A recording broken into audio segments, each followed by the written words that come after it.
Hello, and welcome to an introductory video for the Documents tab. In this video, we'll upload a file, review the index list, and review the shortcuts.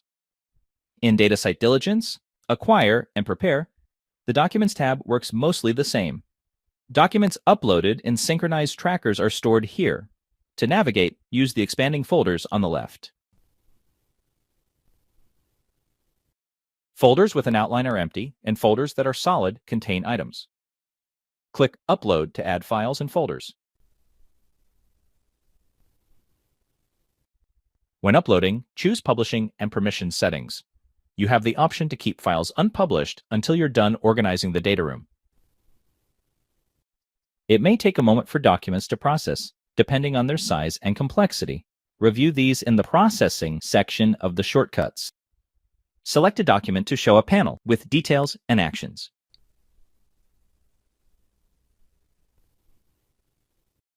The index list is a flat view of a data room with available sorting and filtering.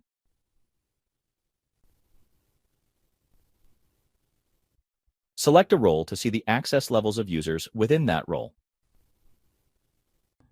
What is visible in the index list is downloadable, can be exported as a spreadsheet or printed as a PDF. When you hover over a document, a preview of the first page appears.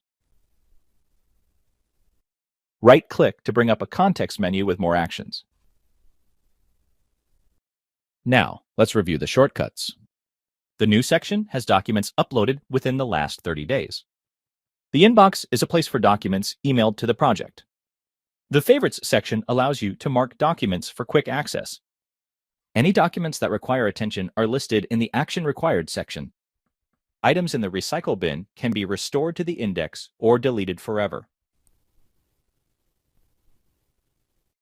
And that's it for this introductory video on the Documents tab. If you have any questions, contact us. We're more than happy to help. Thank you for watching.